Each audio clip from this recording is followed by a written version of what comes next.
И богу, я, честное слово, не понимаю вообще, что с нами происходит. Конечно, сейчас мы можем говорить за целый мир, разумеется, там типа человек такой стал, человек измельчал, человек то, человек это. Давайте начнем с себя, ребят.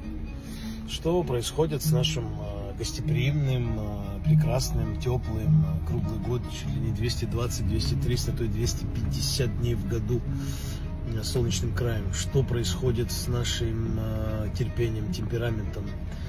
Вот как мы ездим, это же зазеркалье, это же отражение того, как мы мыслим, как мы чувствуем, как мы относимся друг к другу в социуме. Ну как бы задним ходом выехать из парковочной полосы, где есть еще одна проезжая полоса, просто невозможно. Причем это делаете вы, наши братья, друзья, родственники, соседи, с которыми мы знаемся всю свою жизнь.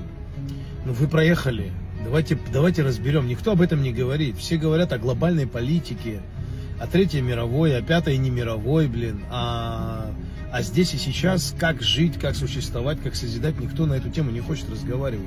Неудобно, да? Крышка не вкручивается там, где надо. Конечно, неудобно, конечно, это кривовато, конечно, это неприятно, но мы, общество, с практически самым большим количеством смешанных браков до недавнего времени, 20-30 лет назад, греки, эстонцы, картвелы, русские, украинцы, то есть элементарно у меня в роду как минимум каждая вторая там тетя, дядя, украинцы, славяне, ну, русские, сори, это одно и то же практически, вот, и греки, и кого там только нет. И мы всегда спокойно впитывали чуждую нам культуру и трансформировались, и становились лучше. Разумеется, это и есть залог того, когда человек становится мудрее, умнее, лучше, глубже, потому что он впитывает, он пускает в свою жизнь чужую культуру. И вот эта экспроприация, она делает что? Она совершает некие такие теплые, правильные, мудрые, социальные такие метаморфозы происходят с людьми.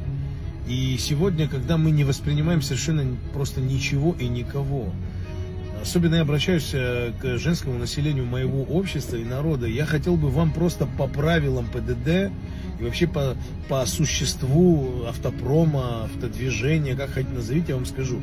Кнопка аварийного сигнала, аварийного света, свет аварийный, от слова авария.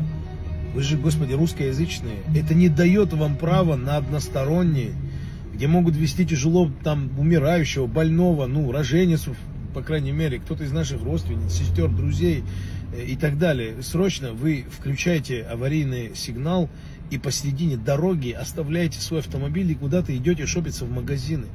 Это не катастрофа, что вы машины бросаете вот так вот по-гадски, вот так вот по-животному, простите меня, конечно, за такую вот там грубую терминологию, но это определяет ваше отношение к вашему обществу. Как вы ко мне, к своим родным, близким, друзьям друзей относитесь. Что нас делает людьми? Вот эта коммуникация.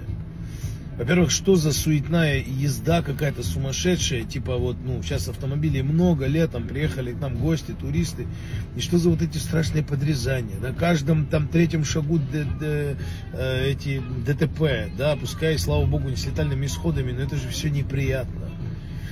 Что стало с нами и почему мы перестали об этом разговаривать? Слушайте, ну вот на перекрестке каждому, даже к себе обращаюсь, где я никого не пропустил, просто в нагляк залез, ни одного нуждающегося, там уже скопились автомобили, я сейчас о езде в первую очередь говорю и проецирую это на образ жизни, как мы мыслим и как мы живем.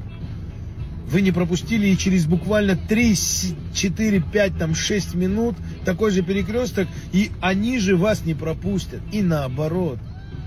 Ну, ребята, ну, не получается жить, вот, не знаю, там, уровнем жизнеопределения, жизнеощущения, там, не знаю, от носа, там, 4-5 пальцев. Надо немножко заглядывать хотя бы через час-два на завтра, на послезавтра. Не зря существуют такие цитаты, как рука руку моет, человек человеку лекарство и так далее.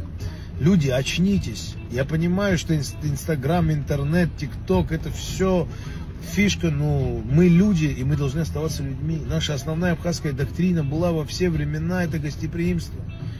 У нас куча легенды, и куча мифологии, и куча серьезной литературы про гостя. Михаил Акирбай возьмите.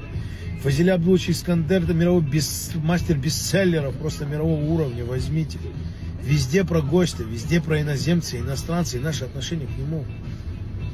О каком возрождении абхазского языка и культуры вы говорите, если вы вести себя не то, что не умеете, не хотите уметь.